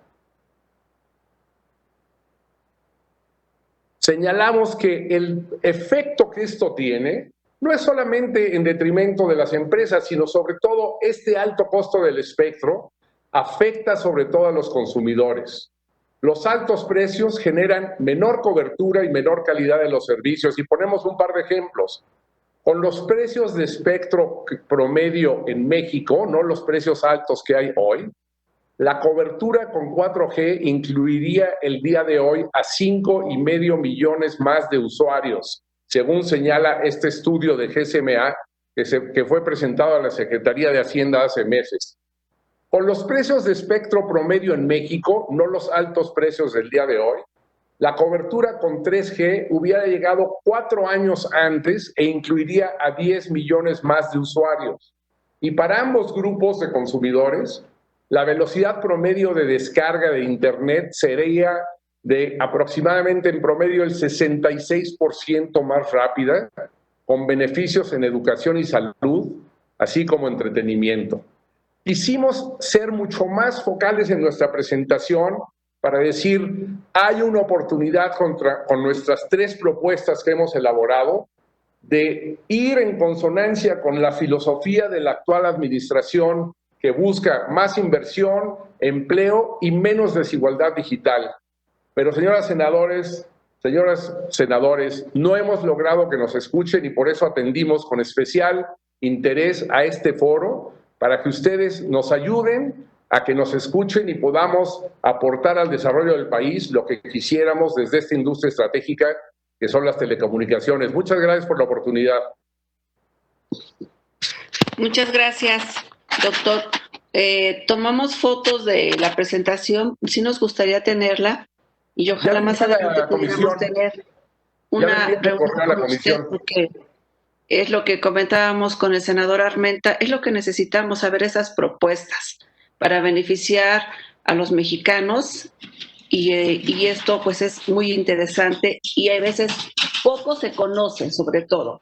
Ahora le damos la palabra a Jorge Álvarez Jot, presidente del Grupo Empresarial Alcance Desarrollo y Negocios. Adelante, por favor. Muy buenos días. Saludo a todos los presentes, a la senadora Nuria Mayorga y al senador Alejandro Armenta y a todos los colegas y personas que aquí se encuentran conocedoras del sector privado, los senadores y senadoras de la República. Yo me gustaría empezar presentándome un poquito. Yo tengo experiencia tanto en sector privado como público y todos mis comentarios vienen pues, obviamente de los más de 30 años de experiencia que tengo en el sector telecomunicaciones y los últimos 10, 12 en el sector financiero.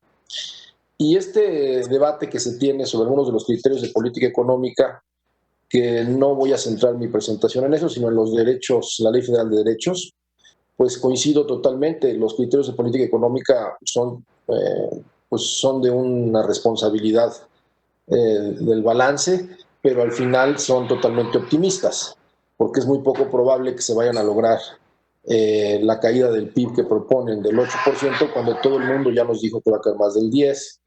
Entonces, toda esa realidad creo que es lo que está contaminando en alguna medida lo que estamos viendo como propuestas en materia de distintos aspectos en la Ley de Ingresos, en particular de la Ley Federal de Derechos. Este debate, senadores y senadoras, sobre incrementar los costos de las bandas lleva más o menos, en mi experiencia, pues unos 30 y tantos años. Es cíclico que se pretenda incrementar los costos de las bandas del espectro, que es el tema del cual me voy a centrar, y fundamentalmente por un espíritu de recaudación, y es un dilema destructivo porque estamos debatiendo entre comprometer el futuro del desarrollo de un sector que tiene una cosa que se llama el dividendo digital, que está demostrado en el mundo que genera un efecto multiplicador en el desarrollo de la economía, en la integración de la gente que más necesita apoyo para actividades económicas. Lo que estamos haciendo con este tipo de derechos incrementados es totalmente ir en contra de esto por una muy pobre recaudación que se puede lograr por esa vía. Y esto ha sido un debate, insisto, desde que yo era subsecretario de Comunicaciones del año 2000 al 2006, hubo estas mismas discusiones y, repito, es cíclico. Entonces, me voy a permitir hacer unos pequeños comentarios y presentación al respecto de este tema, entrando en detalles ya más específicos, y me disculpo si entro en algunos temas técnicos, pero creo que el tema lo amerita. El paquete económico que fue enviado al Poder Legislativo por la Secretaría de Hacienda presenta estas modificaciones a la Ley de Derechos que encarecen estas bandas de frecuencias. Cabe mencionar que el propio Instituto Federal de Telecomunicaciones ha recomendado bajar los derechos, no aumentarlos, pero sin embargo, pues parece que hay una descoordinación entre el órgano autónomo regulador y la Secretaría de Hacienda en esta materia.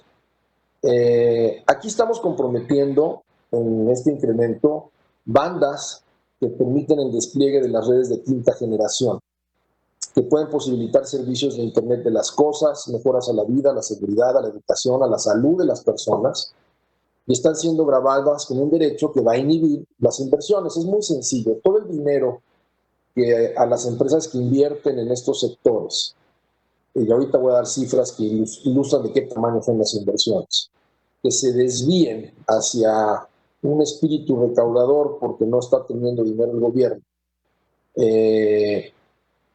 no van a ir a la inversión de la red. Y puede decidir en algún punto, inclusive, no invertir en una red o retrasar la inversión de este brinco a la quinta generación en las bandas que ya se están proponiendo grabar incrementalmente, y que en todo el mundo lo que se hace es incentivar esa inversión. Una red de quinta generación en México requiere inversiones más o menos de 8,000 millones de dólares.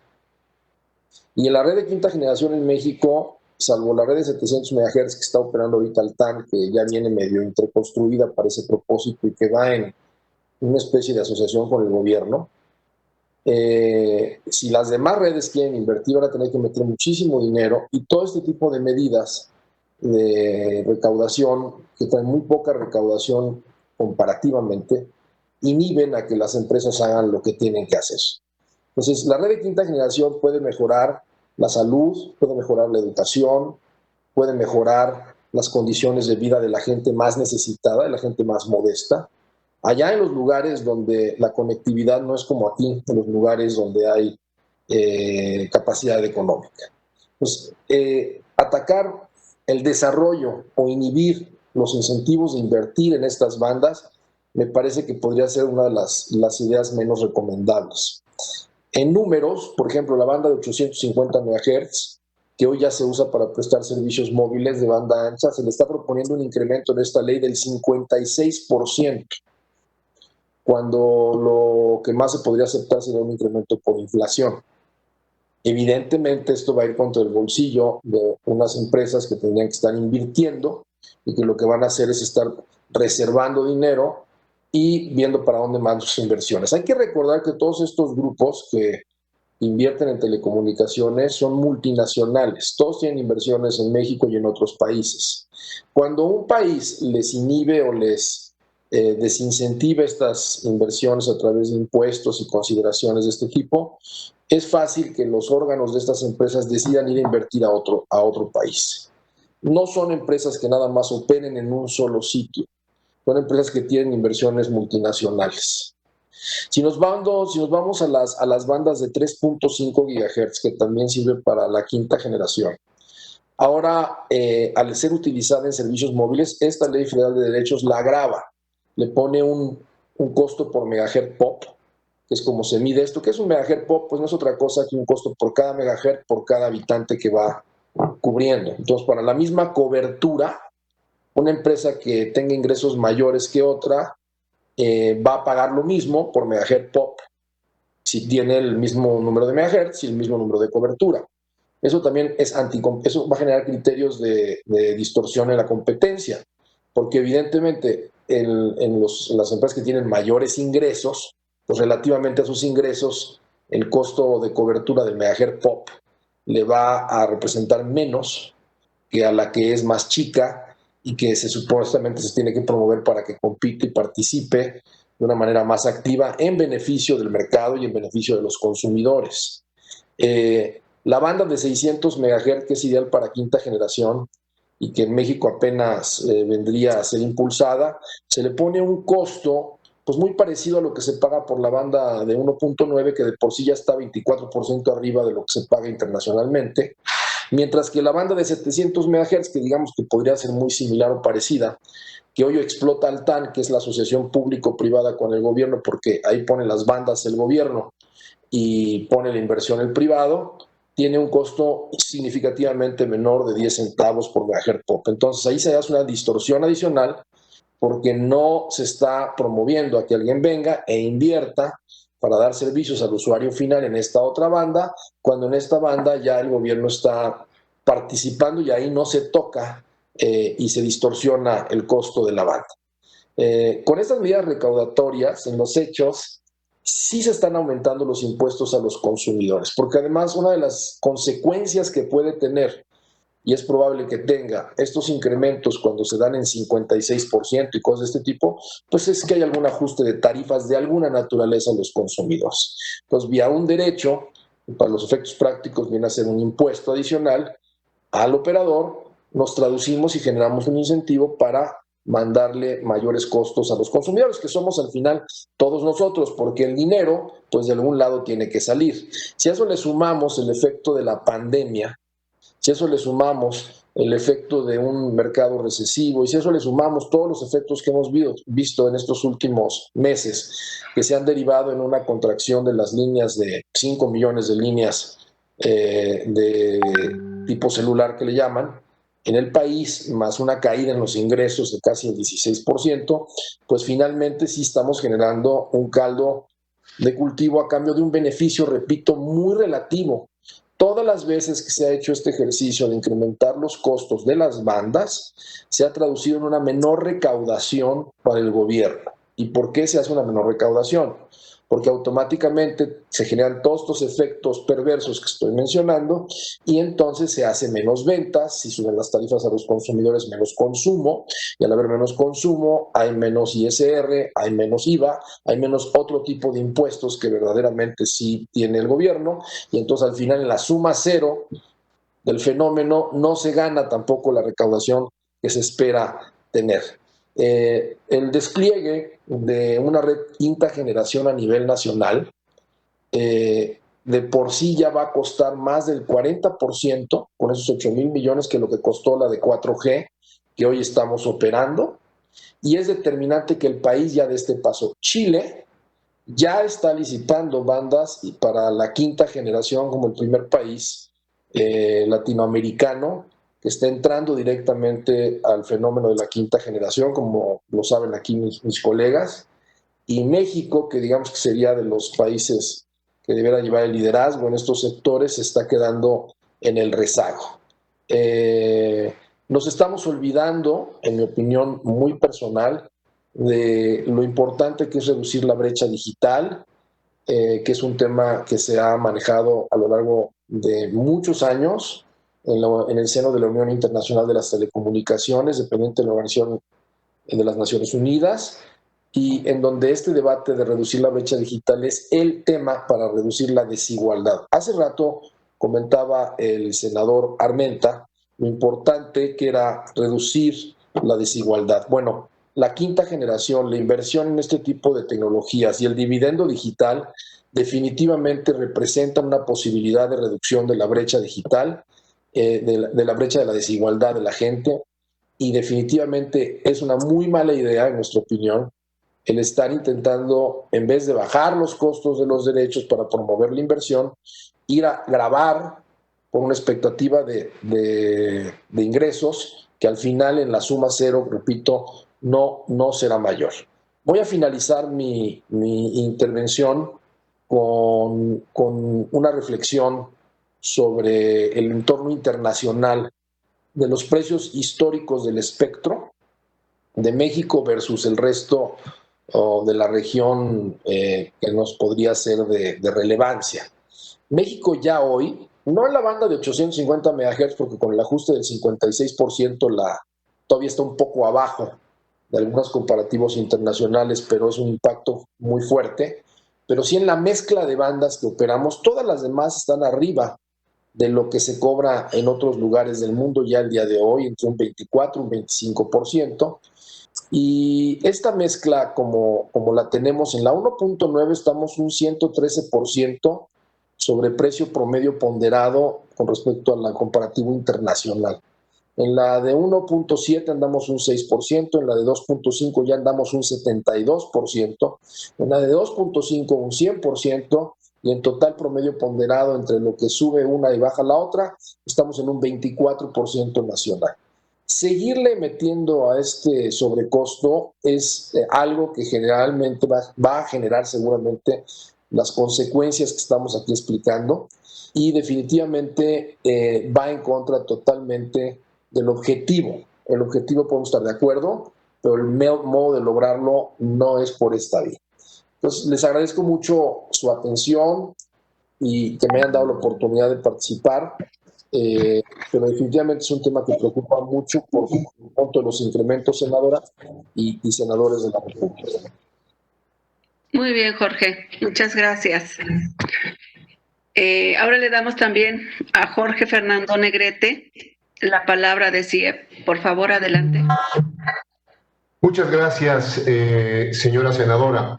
Aprecio la oportunidad de dirigirme a esta soberanía. Senadoras y senadores de la Nación, muy respetables colegas del sector e invitados, no hay herramienta más poderosa de transformación civilizatoria que el Internet, las tecnologías de la información y la comunicación y los servicios de telecomunicaciones. Quien está desconectado pertenece a la marginación del siglo XXI, que es la marginación digital. Han existido decenas de pandemias en la historia de la humanidad, pero la actual es la primera donde hay una poderosa infraestructura digital para enfrentarla y mantener vigentes derechos humanos e indicadores económicos. Quien está conectado preserva sus derechos fundamentales. La primera pandemia donde se mantiene la libertad de expresión intacta, el derecho de acceso a la información pública, a la salud, la educación, el acceso a la cultura y al trabajo de este siglo, que es el teletrabajo. Quien está conectado salva la vida. Será la primera donde la tecnología digital ayude a reactivar la economía, el empleo y la normalidad social. Por primera vez en la historia de la humanidad, el ecosistema digital en su conjunto, cómputo, supercómputo, procesadores, software, dispositivos móviles, infraestructura de telecomunicaciones y empresas digitales, interactúan con un solo objetivo: preservar el bienestar digital y neutralizar la marginación digital. Esta es la primera pandemia que obliga a la sociedad en su conjunto a un inmersivo proceso de transformación digital. El TEMEC, el sector de Internet contribuyó en los Estados Unidos con el 10.1% del PIB de los Estados Unidos, 4% de los empleos directos y 13.1 millones de empleos indirectos. El sector de Internet en Estados Unidos crece 9 veces más rápido que su economía. El TEMEC incorporó 3 capítulos nuevos: comercio digital, telecomunicaciones y propiedad intelectual. ¿Estamos preparados? No. La economía digital está liderada por Estados Unidos y China. Entre ambos representan 75% del gasto en nube y 90% de plataformas digitales. Europa tan solo 4%, África y América Latina 1%. México es un consumidor de servicios digitales, no los produce. Ante el TEMEC digital, el gobierno mexicano respondió con una profunda lucidez y fuerza no vista. Desapareció la Subsecretaría de Comunicaciones, contempló extinguir el IFT, manifestó poco aprecio al uso del cómputo, disminuyó el presupuesto TIC en la administración pública y lideró la ausencia de una estrategia digital nacional. Supimos también la renuncia de la subsecretaria Salma Jalife y ahora conocemos el incremento del precio del espectro radioeléctrico. El presidente de la República ha afirmado 2 cosas: que a los operadores de telecomunicaciones no les importa conectar zonas rurales porque no son negocio, y que no se incrementarán los impuestos en este periodo de su gobierno. La primera afirmación del señor presidente es absolutamente cierta. No se puede hacer un negocio sostenible ni socialmente responsable con los precios de espectro radioeléctrico más caros de América Latina y entre los más caros del mundo, y al mismo tiempo tener uno de los 5 Internet más asequibles del mundo durante 5 años consecutivos. A la segunda reflexión responde la iniciativa presentada por el Ejecutivo de actualización de la Ley Federal de Derechos, que incrementa entre 50 y 56% el pago de derechos por el uso del espectro radioeléctrico. A los precios más caros de América Latina y que han generado marginación digital, se les incrementa. Este incremento es desproporcionado y lo puedo calificar de conculcatorio de derechos fundamentales en materia de acceso digital a Internet y servicios de telecomunicaciones. El silogismo es sencillo: si no hay infraestructura y espectro radioeléctrico, no hay derechos fundamentales, ni economía digital, innovación, ni competitividad. Sin infraestructura, y esta es digital, no hay desarrollo, no se combate la pobreza, no hay telecomunicaciones, no hay TIC, no hay bienestar digital, y se transforma la inclusión digital en una política institucional de exclusión digital. La sangre del sector es el espectro radioeléctrico. Diversos estudios realizados por el IFT, comunicados oportunamente al gobierno federal, concluyen en materia de espectro radioeléctrico, y aquí voy a omitir algunos datos que mis colegas de manera muy precisa y muy clara ya han comunicado respecto a cada una de las bandas y la eficiencia y sobre todo el precio que tienen a nivel internacional, pero sí voy a citar nuevamente a los datos más serios del sector. Por ejemplo, GSMA. GSMA afirma: México se encuentra entre los precios más elevados de la región y es más alto que en la mayoría de los países del mundo. El IFT ha presentado diversos estudios dentro de los cuales se sostiene: nuestra comparación internacional, dice el IFT, sugiere que los derechos para las bandas 850, 1900, AWS y 2.5 son particularmente altos comparados con otros países. Son más altos que la mayoría de los países de referencia y se compara con más de 40 países a nivel mundial. Esto mismo sucede en las bandas 1900, 2.5, donde dice el IFT que son superiores al costo medio de la licencia de espectro, nuevamente en todos los países de referencia, y hay más de 40 países. Refiriéndose a la totalidad de la evaluación de las bandas de espectro licitadas, los estudios del IFT arrojan la misma conclusión y entre comillas, aseveraciones del IFT. Los precios se encuentran por encima, se encuentran sobre, son los más altos, y esto yo lo agrego, que son los más altos de sistema de tarifas altas que inhiben la inversión, la calidad del servicio y la descapitalización de las empresas. Si la finalidad de las políticas de pago de derecho son crear incentivos para garantizar el uso eficiente del espectro, fomentar la inversión en el despliegue de infraestructura, crear incentivos para garantizar el uso del espectro, fomentar servicios móviles en todo el país, garantizar un precio razonable a los usuarios y asegurar que las inversiones no se ven afectadas por el nivel de derechos, pues entonces la propuesta del incremento del precio del espectro propuesto en la iniciativa va en sentido contrario. Si se incrementa el precio del espectro en los términos propuestos, se acelerará la desconexión, se cancelará el despliegue de infraestructura, se inhibirá el derecho de acceso a Internet, se incrementarán tarifas, caerá la calidad del servicio, habrá falta de innovación y se descapitalizará el sector. Por lo pronto, este gobierno ya es el primero en la historia de América Latina en expulsar a un operador de infraestructura, Movistar, quien anunció que abandona la gestión de su espectro y despliegue de infraestructura por caro. De 3 operadores quedaremos con 2 y uno adicional que es Altán. ¿Vamos a acompañar a Estados Unidos en su épica de 5G? No. ¿Vamos a cerrar la brecha digital? No. Estas iniciativas y la falta de política pública constituyen la más desproporcionada agresión al ciudadano, al sector digital en su conjunto y en su historia. China entregó gratis a sus 3 operadores de telecomunicaciones espectro 5G desde hace 2 años. Nueva Zelanda acaba de tomar hace escasamente 4 meses la decisión de entregar a los operadores de telecomunicaciones el espectro necesario para 5G sin costo, y ahora las empresas inglesas lo solicitan. En todo el planeta, los reguladores y las autoridades trabajan por bajar el precio del espectro para paliar los efectos negativos de la pandemia y reactivar la economía. Estados Unidos y la Federal Communication Commission quieren ser los líderes globales 5G sobre China. Lanzaron 5G Fast y licitan la mayor cantidad de espectro en su historia. Ya hay 75 ciudades con 5G mientras hablamos. El IFT ha hecho un extraordinario trabajo para mantener el precio de las tarifas de los servicios de telecomunicaciones y junto con la industria genera ya una escuela regulatoria en América Latina absolutamente ejemplar, donde se ha cuidado la economía digital de las familias y de las empresas.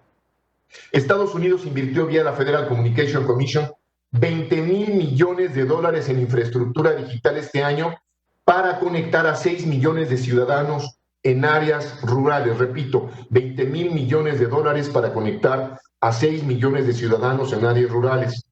Con esa misma estructura de costos, CFE Telecomunicaciones cuenta para este año con $2,000 millones para conectar a más de 35 millones de mexicanos el próximo año.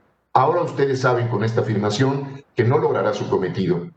43.6% de la población no tiene internet y 44.3% no tiene computadora. 5G necesita 10 veces más inversión que 4G. Senadoras y senadores, incrementar el precio del espectro es atacar el corazón de la conectividad y de una sociedad digital, pero sobre todo es condenar a los más pobres de nuestro país, al universo injusto de la marginación digital. Tienen desde el Senado la posibilidad de conducir una política de Estado vía la ley de derechos para acabar de una vez por todas con décadas de injusticia digital. Liberen la capacidad de inversión del sector de las telecomunicaciones, bajando el precio del espectro, liderando con un solo objetivo: conectar a México, dotarlo de capacidades de cómputo y software, garantizar el derecho al Internet, la salud, la educación y la cultura, relanzar la economía digital que nos propone el TEMEC y la vecindad con los Estados Unidos, incorporarnos al mundo 5G para todos, no solo por algunas cadenas productivas, y pasar de una sociedad agrícola e industrial a una poderosa sociedad digital más justa e incluyente. Muchas gracias. Senadora Nubia, senadora amiga. Bueno, amiga, Sí, adelante. Nubia, solamente para pedirte que seas tan gentil de solicitarle a Jorge, hizo uso de la palabra, ¿verdad? Sí. Creo que es muy importante lo que acaba de decir él, que nos ayude con la información técnica para que trabajemos junto con el secretario técnico. Me llamó mucho la atención esta parte que él refiere para que no se vaya a afectar a este importante segmento de la población. Creo que es muy importante retomarlo, y es lo que quería pedirte que por favor pudiéramos recuperar ahí la ficha técnica que él está manejando, si es tan amable. Gracias. Así es. Sí, y yo soy de la idea que todos los que nos han hablado de la banda, de espectro y este último tema, que hagamos todo un ejercicio en conjunto para que eso sea parte de nuestra propuesta y de lo que tengamos que ver con la Secretaría de Hacienda, ¿no? Para estar recogiendo. Ahora le damos la palabra a el doctor Héctor Juan Villarreal, de CIEPS. Adelante, doctor. Muchas gracias. Es un gusto saludar a la senadora Mayorga, a la senadora Hernández, por supuesto que al senador Armenta, agradecerles este ejercicio que es muy valioso. Están los amigos de la Secretaría de Hacienda, felicitarlos por la emisión del bono verde la semana pasada. Creo que eso es algo de lo que todos nos debemos de sentir orgullosos. Una cosa muy positiva. Veo muchos amigos por aquí. Un gusto. Comienzo bien rápido. A ver, el CIEP presentó la semana pasada, el viernes, un análisis bastante a fondo del paquete económico. Voy a poner la liga aquí, si me hacen favor de compartirla, por si a alguien les interesa descargarla. Voy a tratar de respetar el tiempo. Entonces, la discusión sobre la ley de derechos me pareció interesantísima. Qué bueno que se está abriendo el ejercicio. Durante mucho tiempo los derechos realmente se grababan de manera inercial o se regulaban de manera inercial. Qué bueno que se esté presentando la discusión. Me voy a meter muy poco a eso. Hay 5 puntos que quiero mencionar y voy a tratar de ser muy rápido. Primero, ha habido la discusión sobre el marco macroeconómico y que viene presentado en los criterios generales de política económica. Hubo por ahí un par de menciones muy interesantes al principio de este foro. A mí lo que me llama la atención, y creo que esto sí es motivo de preocupación, es que el Ejecutivo presenta, pero la respuesta del Legislativo es muy limitada. No hay una revisión a fondo del marco macroeconómico. Y esto nos debe hacernos cuestionar hasta dónde las instituciones del Legislativo lo permiten. Una de las primeras cosas que deberían estar ocurriendo, y esto en Estados Unidos hay mucha experiencia por el lado del CBO, es que cuando se recibe el presupuesto hay una revisión a fondo del marco macroeconómico. Entonces, aquí nuestro legislativo, por sus mismas restricciones, pues se presenta de una manera muy pasivo. Entonces tiene que aceptar o su rechazo de lo que haga la Secretaría de Hacienda, pues hay muchas limitaciones ahí.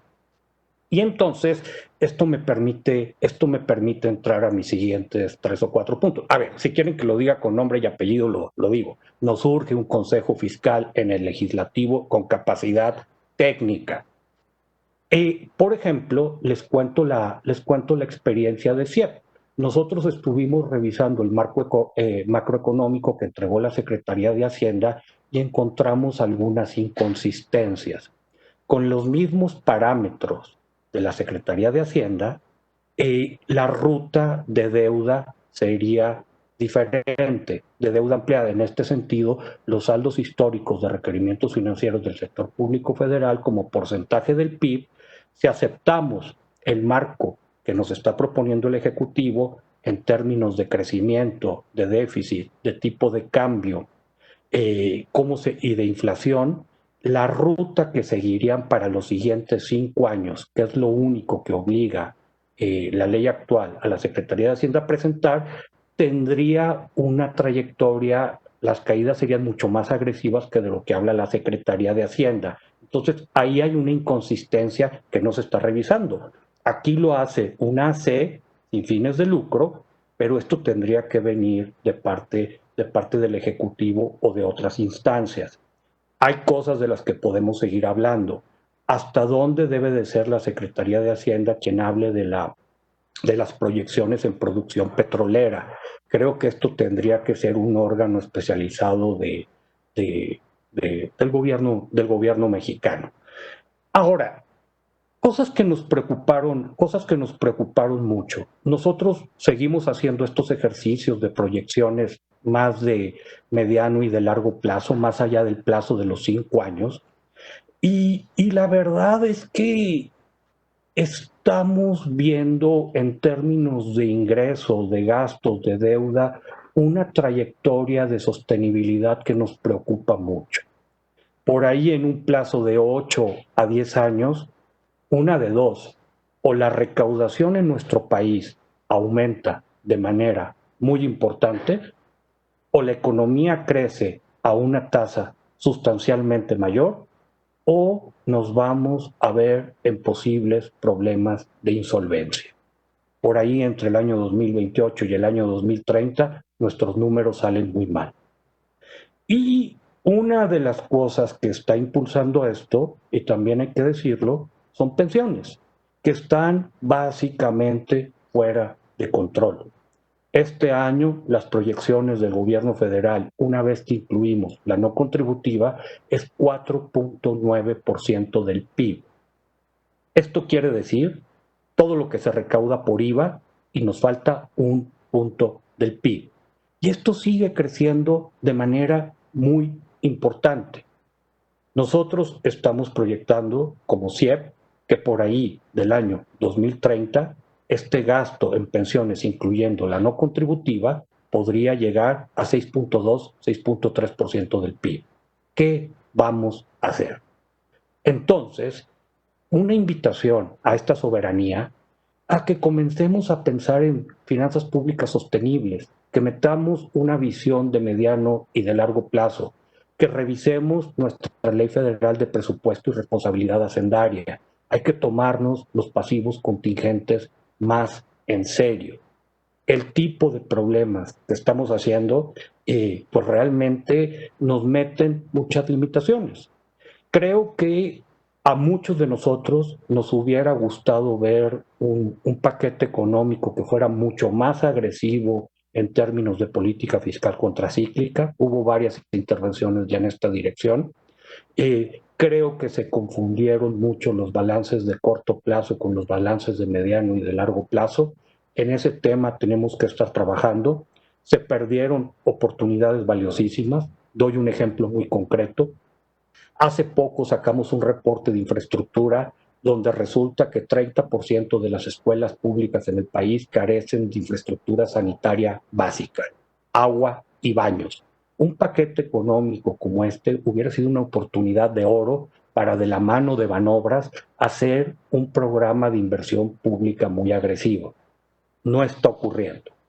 Entonces, creo que sí nos falta esta visión de mediano, de largo plazo, nos faltan las instituciones que la apoyen, nos falta apostarle muy duro a la responsabilidad hacendaria y tenemos que pensar hasta dónde nuestro marco institucional da para esta visión. El Ejecutivo en México, como en todo el mundo, tiene una visión de largo plazo, de corto plazo, discúlpenme. Le toca al Legislativo entrar con esta visión suplementaria. Pararía con eso. Muchas gracias. Muchas gracias, doctor. Por último, le daríamos la palabra al doctor Luis Fonserrada Pascal. Adelante, doctor.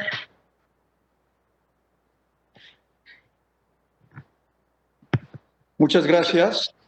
Buenos días. Senadora Armenta, muchas gracias por la invitación.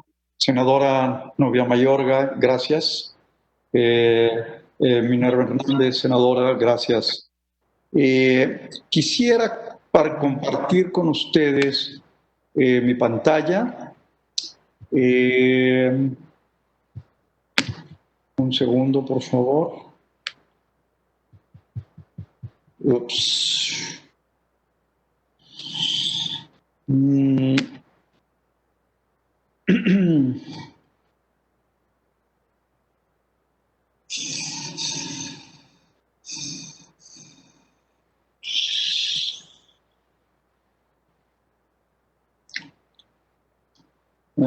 Es que me pide que la...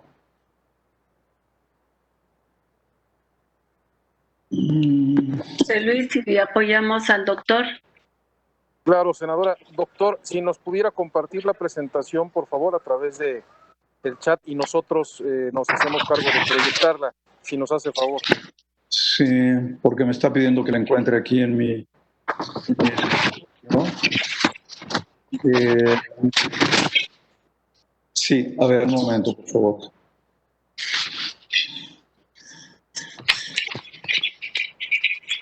No se preocupe, doctor, tenemos tiempo, los estamos escuchando con mucho gusto a todos, todo el tiempo que sea necesario. Gracias, un segundito.